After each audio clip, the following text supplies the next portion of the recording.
Good evening, everyone. Welcome to the John F. Kennedy Jr. Forum here at the Harvard Kennedy School.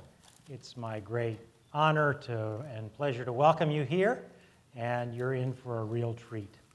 Indeed, this is quite unusual. You're in for a real treat not only today, but frankly for a whole semester, because the people that you have before you today are people that are our Institute of Politics fellows and will be here at various times throughout the semester and quite engaged.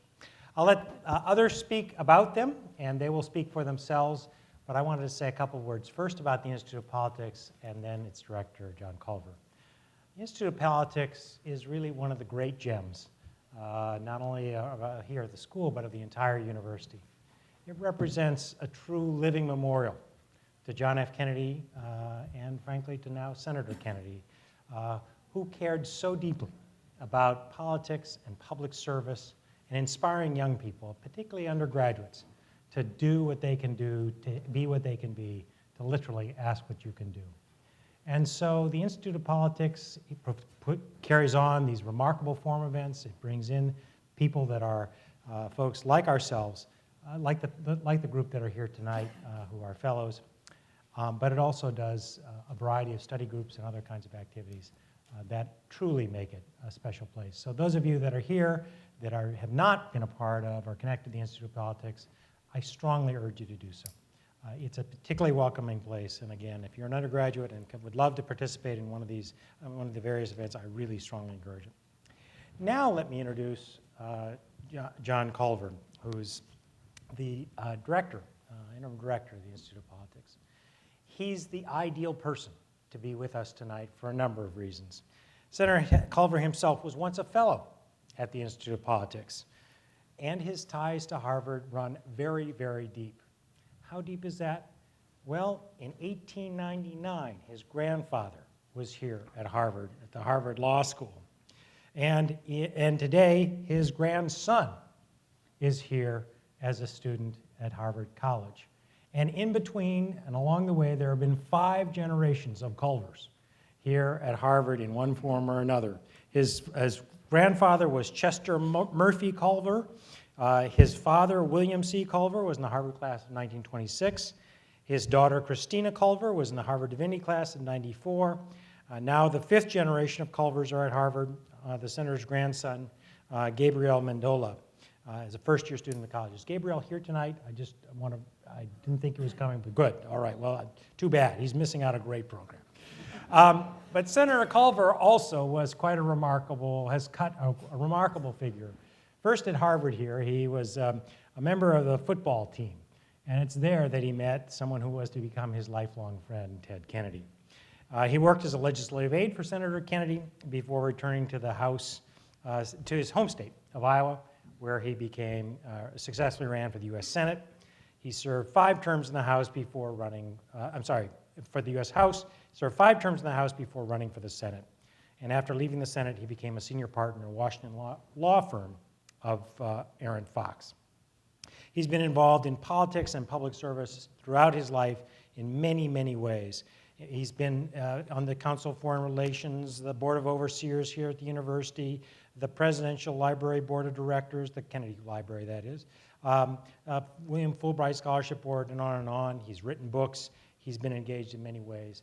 But for me, the most exciting and important single one of those has been, for many years, he has been a member of the Senior Advisory Committee, indeed, since 1975, and served as chair as 1996. There is no one that cares more and has done more to make the Institute of Politics what it is today than Senator John Culver.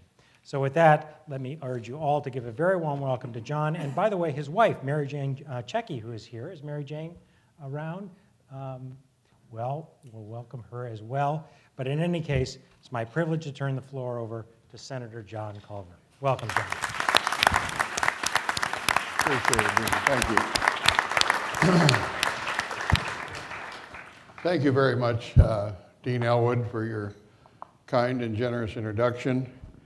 And I also, along with you, wish to extend a very warm and cordial welcome to all of you here this evening, to the Institute of Politics and to the John F. Kennedy Jr. Forum, where we are assembled here tonight. And as the dean has indicated, the Institute of Politics is a living memorial to President Kennedy. And our mission here is to inspire students to a career or interest in participation in politics and in public service. And in doing so, the Institute of Politics offers a wide variety of programs and activities during the semester, and I personally urge all of you to come to our open house, which will be later this week, and explore all the different programs that we have, and certainly urge that you find one that appeals to you and you become involved in the Institute of Politics. For many students, I think it's the most exciting time of their whole period here at Harvard. This evening, I would like to highlight one of our programs, and that is the Resident Fellows Program. And here on the stage with us this evening are those 6 fellows who have been selected to offer a program here during the semester. And these fellows will share their experiences with students during the course of the courses that they offer. And tonight, they will discuss some of their views on politics and public service. And it is my pleasure then to introduce the director of our Fellows Program here at the Institute, and Eric Anderson, if you'd come up now and introduce our fellows and proceed with their program. Thank you.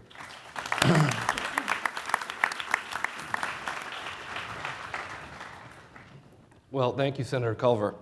We do have an extraordinary group of fellows this semester, and I'm pleased to present them to you this evening.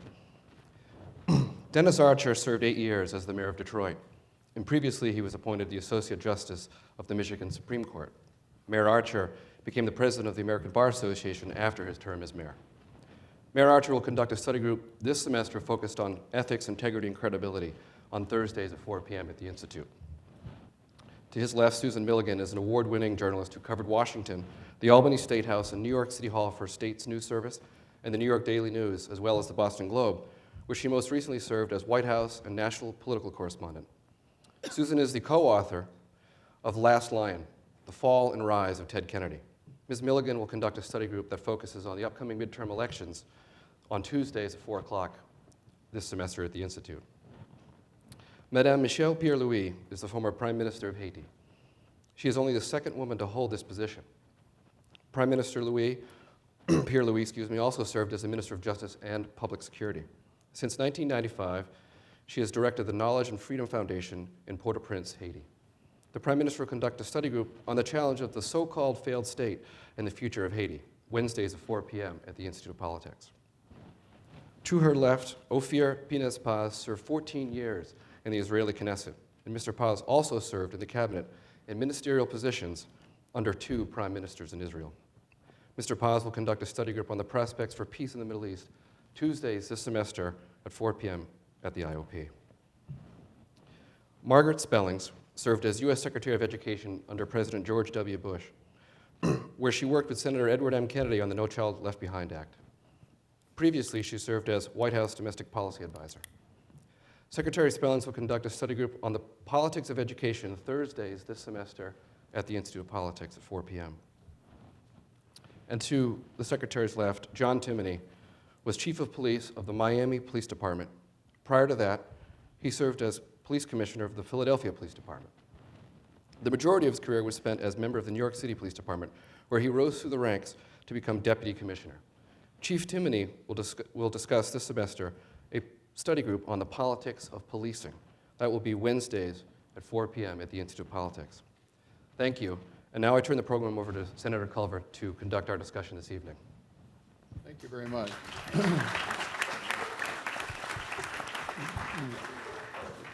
I would like to pose 1 or 2 questions to our panelists this evening, and then would like to open it up to general audience. So I hope all of you are giving some thought to a particular question or interest you have that you'd like to address to them.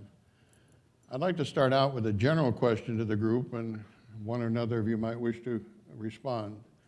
And what inspired you to enter or cover, in the case of our political reporter, politics or public service?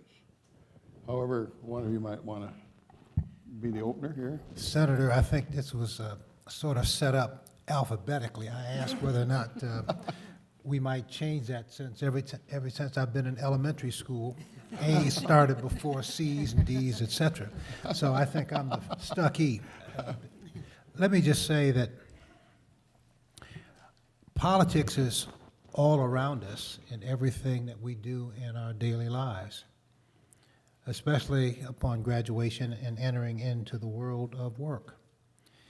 For me, I got involved in 1969 when Richard Austin ran for mayor of the city of Detroit. And I ran a number of campaigns for everybody else. But as a lawyer, I will tell you that there is something about, for some of us, that it is a calling, and it is a calling, Senator, to public service. And thus, when I was asked by the governor of the state of Michigan if I'd accept an appointment to the Michigan Supreme Court, I politely said, yes! And so I was delighted about that opportunity. And then as I was serving on the Michigan Supreme Court with 6 other outstanding members of the judiciary, I kept reading about kids in the city of Detroit who were killing each other over jackets and gym shoes at the time. And I saw businesses leaving the city of Detroit. And I thought about it a lot, and then I resigned from the Michigan Supreme Court and spent a year or so looking at solutions to the problems of the city of Detroit, and then I ran for the office. Public service is an honorable thing to do. It is a great opportunity to make changes, whether as an elected official or as one who works in public policy, helping to change public policy. Thank you very much, Mayor. Would any others on the panelists? Susan? Well, I always appreciate it when people describe journalism as being a part of public service, because I think not everybody does. Even arguably some of the people at this table sometime during their career may not have thought of journalists as being a public service. But ideally it is, if it's done well and if it's done right. And, you know, I always wanted to be a reporter. When I was a little girl in the 60s and the early 70s, you know, we were in the middle of the Vietnam War and the Civil Rights Movement, and I was really struck by the impact of having these things televised and written about, and, you know, the Vietnam War really being the first war that was brought home to America through the television set, and I think it really affected the way, you know, the public responded to it. And, you know, I know this puts me entirely out of the mainstream of the American public right now, but I really do love Congress, and I really do admire the people who work in the White House. And I know the thing now is to hate everybody in politics, but honestly, most reporters, we really admire the commitment that people make, because we're kind of all, I mean, I like to believe we're all in it for the same reason. We fight with each other all the time, but, you know, we're all trying to make our contribution to democracy. So as testy as things are right now in Washington, and as mad as the electorate supposedly is, at least according to the media, I really do admire people who do it, and I'm thrilled to be here. Thank you. Someone else? Panelists like to speak up? Thank you. I think my experience will be quite different, because I spent most of my youth under dictatorship. I grew up having quite an ambivalent relationship to politics. I was 10 years old when Duvalier became president, 24 when his son, 18, became president for life, and 39 when Duvalier left office in 1986. So I grew up with a sense that politics was something you should not approach, that had nothing to do with the public interest or the common good. It meant intrigues. It meant power struggles among politicians for the domination of self-interest. At the same time, I knew that any change that had to be made would come through the government. So we were always caught in that paradox. So after I studied abroad, I studied economics. I went back home and worked for the private sector, mostly in financial institutions. But in 1979, I was hired as deputy director for the airport, my first experience in a public institution. I was very excited about that job, and it worked very well until, for some political reasons, we were all fired. We were a group of young people that had invested the airport. We were all fired, so I said, let me stay away from politics. Except that after the fall of the dictatorship, I got very much involved in civil society organizations. And I got called by practically all the governments since 1986 to be part of either their private cabinet or ministers, ministers of finance, minister of education, minister of foreign affairs, and I always declined. My experience so far had told me, stay away. Except there was one exception, Aristide. When he was elected on a landslide in 1991, he called me to become Minister of Foreign Affairs. He had told me, choose between foreign affairs and finance. I declined, but I became an advisor in his private cabinet. And that was really my closest experience to the power structure and to politics. And Aristide was deposed 7 months after by a military coup. So again, I said, well, that's not my luck to be in politics. I would rather stay away. Anyway, I got more and more engaged in civil society organizations.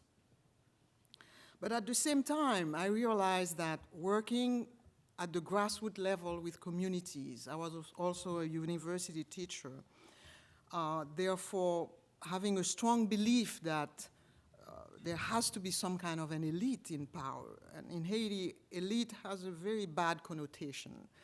But still, my work at the foundation that I created in '95 with the support of the Open Society of New York showed me also the limits of this kind of endeavors. Somehow you get to a point where you need the public services. Even though you substitute somehow for the public services, but at the same time you realize that if the government is not there, if the public services are not operational, there is a limit to what you're doing yourself. And it was at that juncture that my colleagues and I were reflecting on how can change occur in that country, finally, that President Preval got reelected, and he came to me just before the elections. And I had a sense in our conversation that he would call on me no matter what, really a strong sense that I had to commit that time, and I had to get involved more closely to the government, which I did. Right after his election, he asked me to be Minister of Culture, and I said, not yet. And 2 years after, in 2008, my predecessor had been ousted by Parliament after riots that had happened in Port-au-Prince, and 2 of the nominees of the president were not ratified by Parliament. So he came to me and said, you're my last chance. You have to step in. And for some reason, I felt that perhaps my time had come, the moment had come, and I stepped in. I said yes, and after a very cumbersome and complicated ratification process, I became Prime Minister. And to me, I became Prime Minister with a sense of engagement, with a sense that I had to make a difference. I had to look at things differently, and I had to project a different image of women in politics in Haiti, and also a different set of language, using the symbolic power of language to convey the people to a different way of looking at the country, of projecting themselves in the future of the country. And that's what I tried to do. And I believe that to a certain extent, I did succeed. So I really look forward to this time here. Before I left Haiti, we were in election years. There were a lot of pressure on me to be a candidate for presidency. Instead, I chose to be here. And I really look forward to this time with you. Thank you very much. Thank you, Michèle. Good evening, everyone. I wasn't Prime Minister, so my story is going to be much shorter. Actually, I asked myself the same question, how did I get into politics, because it was a process, but it started when I was even younger than you. It started when I was more or less 17, during high school.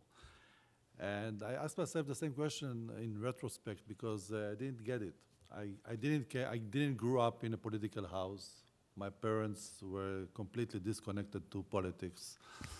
I was almost a professional handball player, so I was, in a completely different world.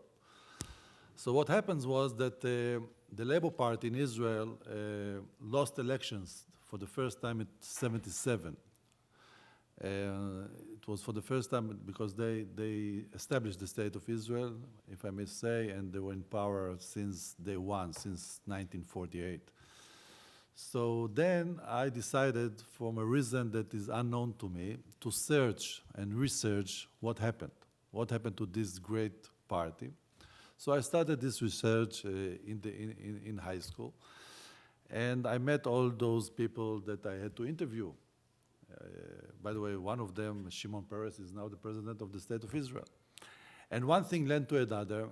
I know that most of my friends went with the winners, with the Likud, with the right wing. They followed them because they won. I had this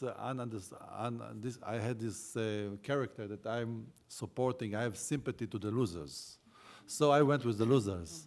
So that started then. And then during the university, I studied my first degree at the Hebrew University in Jerusalem. I became really active. And then I became a leader of the students in the university and national. And people told me that, listen, you are good at what you're doing. You are doing it the right way. So it was a process that went for a few years. And one day, and we had this dilemma. I remember us sitting together, all the students in our branch, and talking. We are not really. We said to ourselves, we are not politicians. We don't like politics. We just involved. We are just active, but we don't want to be in politics. And then one day, I stood up and said, listen, I'm going to politics. I'm going all the way. And that's what I did.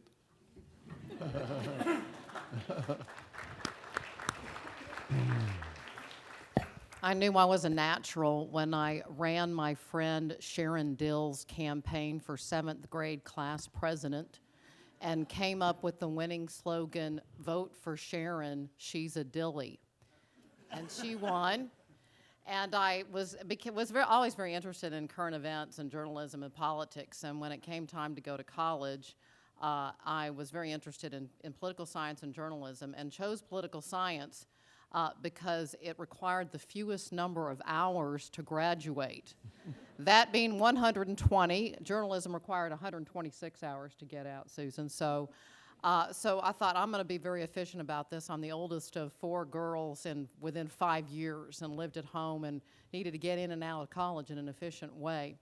After college, I moved to Austin, Texas, and went to work as a floor reporter in the Texas legislature, and learned there that education is the dominant issue in state government and in lots of, and in all of our lives, actually. You all believe that, or you wouldn't be sitting here right now.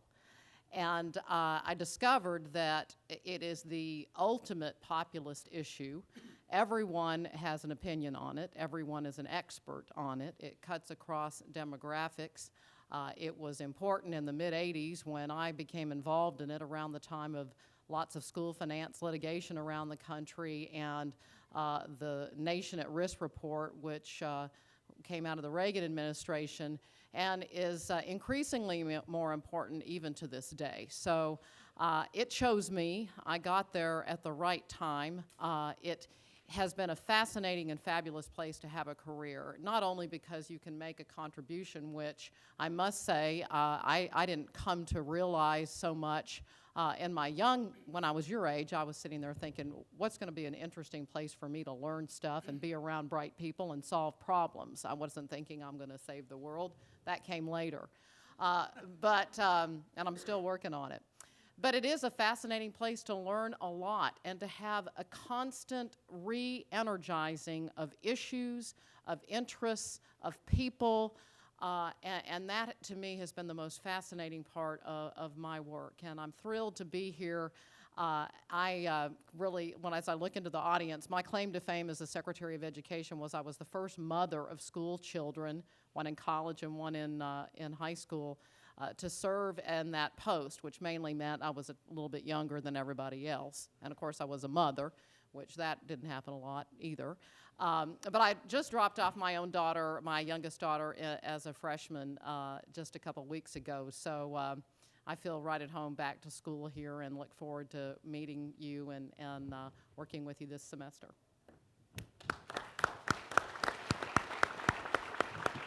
Good evening. If you ask most chiefs of police, is that something you wanted to be your whole life, they'll say yes. In my case, the answer is no. I went on the police department in 1967 out of high school because it was a job. I had no love for police. They told you all the things you couldn't do. They interfered with your daily activities in northern Manhattan. Stickball bats they took away, and so they weren't appealing figures. And it was at the height of the Vietnam protests, civil unrest, things of that nature. But I went on to the police department because it was a job that was available. But my ultimate intent was to be a teacher. I'm particularly fond of American history, even though I was an immigrant. In any event, over the next 6 or 7 years, I went on to get a BA in American history and then a master's in American history with the intent of leaving the police department to become a teacher. And then in 1976, I fulfilled all my obligations as far as teaching. And lo and behold, they offered me a teaching job at Tarrytown High School. I had a choice to make. I'd spent the prior 7.5 years patrolling the streets of the South Bronx. They weren't necessarily the nicest streets, some tough streets.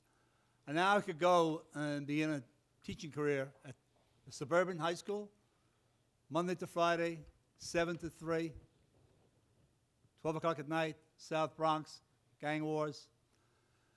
So it shows you how much education can do for you as far as making you bright. I chose to stay with the police department. I could tell that's where I belonged, and it was probably the greatest decision I made in my life. It's one of the few times, I think, where you come to a crossroads. There was actually a crossroads and a choice. And I chose the police profession, and over the next 35 years, and actually altogether 41 years, been an eyewitness to history, looking at this country, especially the cities, urban America, the transformation from the 60s up to today. It's absolutely been remarkable and relatively calm. There have been times I thought Armageddon was at hand. It didn't come to fruition, thank God. And so I look forward to sharing stories like that and lessons like that over the course of the next 3 months. Thank you.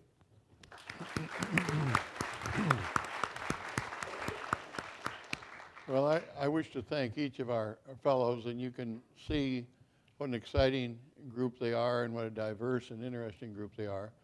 And I hope all of you feel you will get involved with one of their study groups. And right now I'd like to open it up to questions from the audience. We have 4 microphones, I think, and I see some of you going to the appropriate microphone. We have one over here, one up above, one over up in the balcony up here.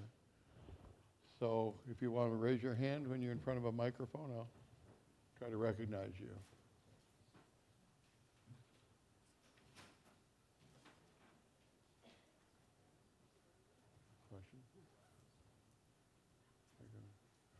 Yes, over here. Hi, my name is Alex Palmer. I'm a junior at the college. And thank you for sharing those stories. I actually wanted to ask you what your worst moment was in politics when you thought you were the lowest and how you reacted and how you dealt with that situation. Someone want to take a crack at that?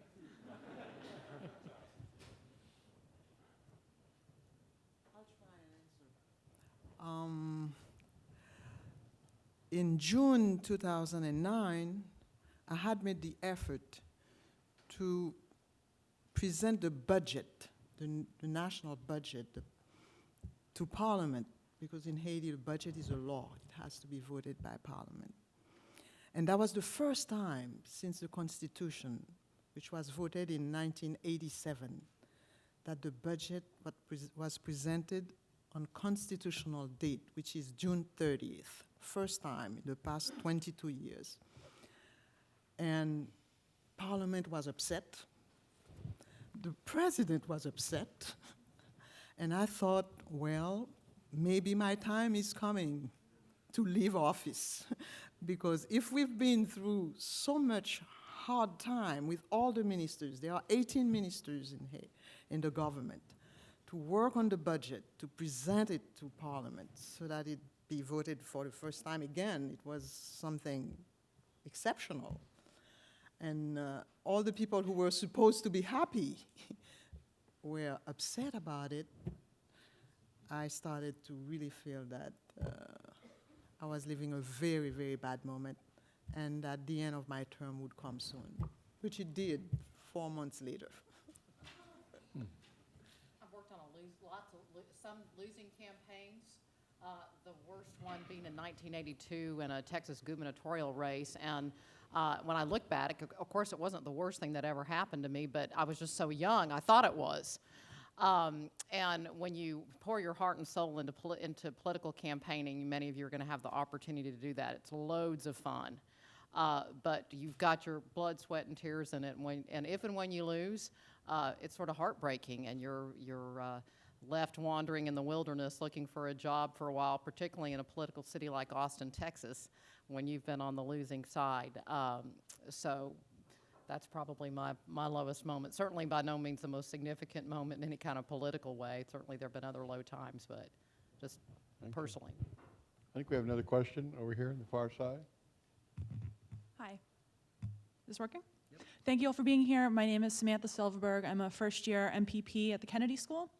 And when you're in leadership positions like you have all been, Prime Minister, MP, Police Chief, Secretary, you may lose track of the people that are the end results of your work because you're caught up in politics or the abstractions of management. Could any of you share a story where you actually saw the fruits of your labor, whether through a person or a story, or something like that? I think as a recovering politician and reflecting upon the privilege of serving as mayor, there are a lot of different interchanges, and people always ask your question. And I would say to you that the most immediate and rewarding was not bringing in $20.2 billion worth of new investment in the city and creating thousands of new jobs to turn our city around, but rather something very easy. We had a blitz bill, the county executive of Wayne, Ed McNamara, and I, for Habitat for Humanity. And after an end of a long day, I walked out where I could see a park. And in the park, there were some youngsters. The boys looked to be maybe 9 through 12 or something like that, and they were playing football and they were practicing. And then across the way, I saw a group of young girls being obviously trained to become cheerleaders. And I walked over to say hello to the adults. And one of the mothers pulled me aside and said, "Mayor, can I share something with you?" I said, "Yes." She said, "If you look around here, we have no facilities for these girls if they have to go to the bathroom.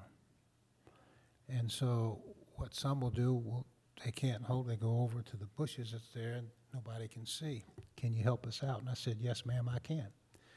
I walked back to my car, got on the telephone and called the director of Public Works and our Parks and Recreation. And I said, here's where I am and here's what I want. And I drove by the next day and there were facilities there on site for the girls and the boys to use. Something just very plain, but important to the young people that needed that kind of opportunity. Was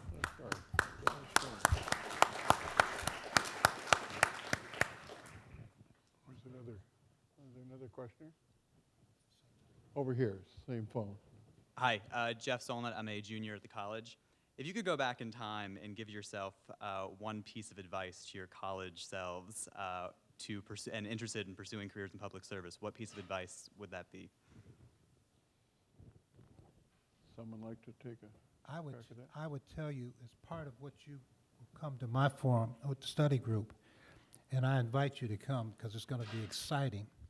Part of what I'm going to tell you is that starting right now, everything that you do in your lives, all of them, is going to be important to what you might want to be able to do, because you could be any one of us sitting up here, but you won't be able to do that unless you keep your ethics right, your integrity strong, and you keep good credibility, because you never know what you might want to do 10, 15 years out, and what you do while you're here on this great campus can have a major impact one way or the other. You can get good grades and take away and meet a lot of different people and immerse yourself in a great opportunity for a great education, or you can chug a can of beer 8 seconds, and everybody will remember you for it.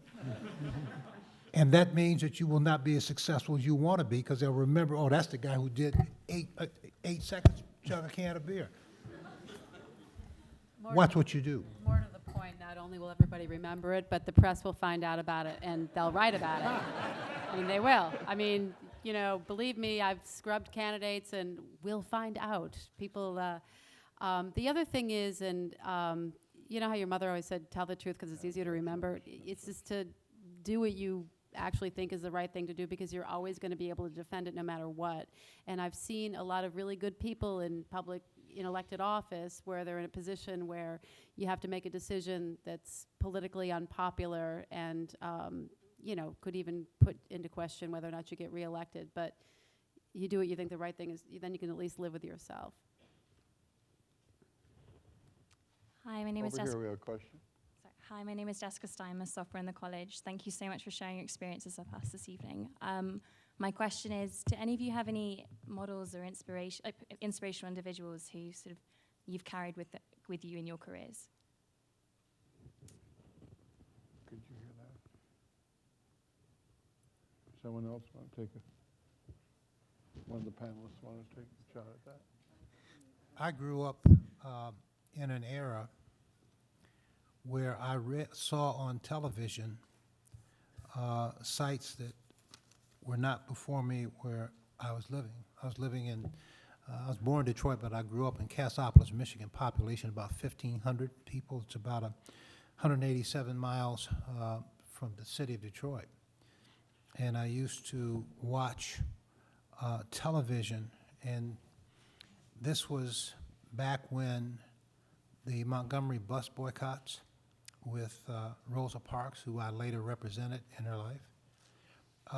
It was, you could see the lynchings and other kinds of things. So when I graduated from college and went to law school, I had the privilege of meeting Mr. Justice Thurgood Marshall and had a chance to visit with him and a number of other lawyers along the way. There were some very outstanding men and women, white, black, Christians, Jews, all across the board, who had a major impact on changing the chemistry and the culture of our country. And so I have a number of people who've been very helpful to me. And what I think you'll find in your daily lives is that you will find mentors and others who have interesting backgrounds who can be very helpful to you, and you want to meet them and you want to take their advice because what they want for you is the best success that you can achieve. That's been my guiding principles or influence upon me. When I came back to Haiti after I studied abroad, I worked everywhere in the country. So I witnessed the quality of the people, but also the terrible conditions they were living in. And I thought that no matter where I would work, I would have to fight injustice. And that inspired me a lot when I was Prime Minister. And most of the decisions I had to take, I was reminded of what I had seen in my own country and how I had to fight against it. Back over here. Hi, I'm Josh Lipson, and as a freshman at the college, interested in politics but unsure of what to study and what school activities to pursue, I was wondering, in your opinion, whether you think it's more prudent, effective to try to impact politics from within the political system or from a career outside the political system? Well, it's very difficult to answer that. It depends where you're living. I mean, you're living in America, obviously, so maybe the Americans might tell you that, but I can tell you that in Israel, for instance, there are two kinds of careers. There is people that started in a very young age, like myself, and we came from bottom up, and there are others that made the other careers, generals in the army, professors at the universities, people that made it in the private sector, and they came to politics from different careers. They were well known before that. I think that at the end of the day, if you are not doing the whole process, it will be very difficult for you to be a real politician. I think that at the end of the day, politics, it's on one hand, it's something that you need to feel that you have to serve the people. You have to feel that very strongly. But on the other hand, you need to have the skills. You need to have the experience. So I don't know what to recommend to you. But I know that if you take politics seriously enough, and it's a very serious matter, and you feel strongly about it at your young age, go for it. Go for it and do what you believe, and always look at politics not as an obsession, but as an option. Not an obsession for a career, but an option to serve the people as long as you can. The best example I think that I could give you is to think about where you're standing right now. Institute of Politics, the John F. Kennedy School of Government, and think about how one man changed America by asking others to do some things. What can you do for our country? The Peace Corps, the things that he was able to generate that changed lives of millions of people by the effectiveness of a number of people who went all over the world and throughout the United States. And then think about his brothers, Bobby, in terms of being the United States Attorney General and may very well have been President of the United States, and then Senator Ted Kennedy, the lion in the Senate. What a remarkable history and the contribution that these men made. But they're also outstanding women who have contributed to the world of politics. Get in it, change from within. You can make a difference. That would be my suggestion to you. I find if you're involved in the American political system, you're going to get the opportunity to do both, because you're going to win some and you're going to lose some. So you can have the opportunity to serve in government and then campaign and agitate externally and come back in and ride the roller coaster. And as someone who would arguably be in the outside agitator role, I would I would actually urge you to go into public service and elected office, because one of the unfortunate things we're seeing now in Washington is that it's gotten so nasty and so poisoned, and the money is so important. I mean, people get elected and literally they wake up the morning after they've been elected and they have to think about raising money. And good people are leaving, and I'm worried that it's not going to attract genuinely committed people anymore. And you brought up Senator Kennedy, and he was an inspiration to me just in terms of public service, because he's just was so remarkably optimistic all the time. And he worked when he was in the minority, he worked when he was in the majority, and he adjusted. He worked with Democratic administrations and Republican administrations. He worked very close to Secretary Spellings on No Child Left Behind, as I'm sure she can attest. And just never gave up for 47 years, and it's not like he needed a job, I mean, think of, seriously, and he was dying of a brain tumor, and most of us would have said, I think I'm just going to spend this time with my family and on the boat. And he's at the house and on the Cape and calling into the healthcare sessions and so forth, and that's commitment. We throw that word around a lot in this country, and we make a mockery of it, of course, with shows like The Bachelor and so forth. But this is commitment. This is commitment. And one more question over here.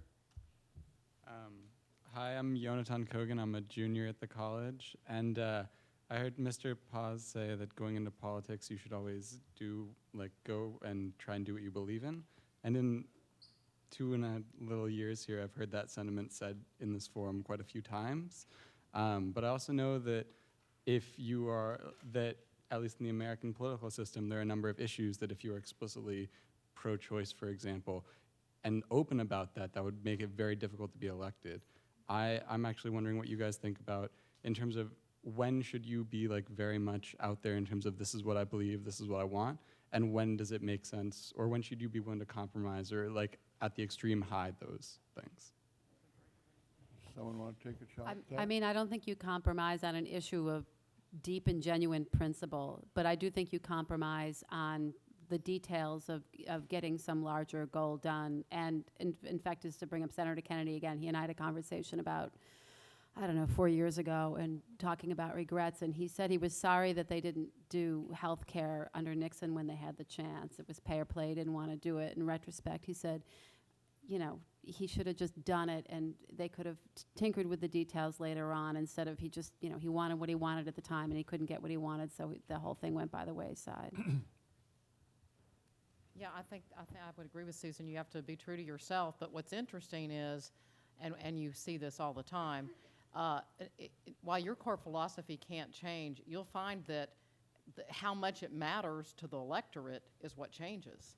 So look at gay marriage, when an issue that 10 years ago would have been completely untenable is now almost, ho-hum in lots of places. So, I mean, I think, you have to be true to yourself and let the climate of the issue evolve around you often. I have to tell you, Jonathan, that I, for myself, was almost never compromising on anything. But I'm not sure that I was that wise on that. And once I had a very interesting talk with the former Chancellor of Germany, Helmut Kohl. And we spoke about Israeli politics and everything, and then I asked him about two leaders, never mind the names, and he said, this one will do peace, and this one won't bring peace. And I said to him, why? And then he said a very important sentence. He said, only opportunist people can make peace. Think about that.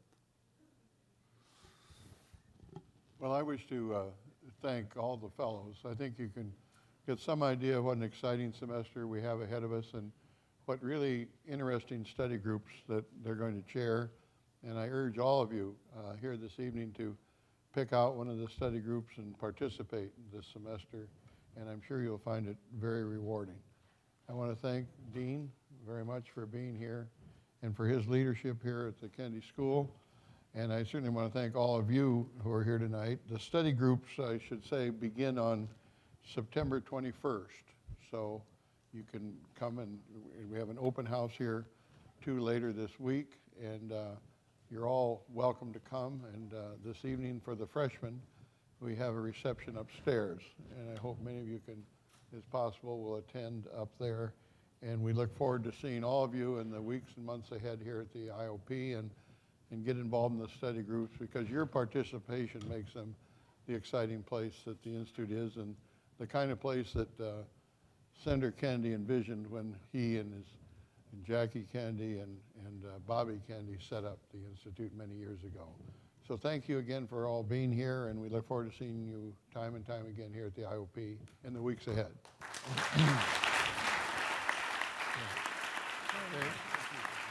Good job, Susan. Good job.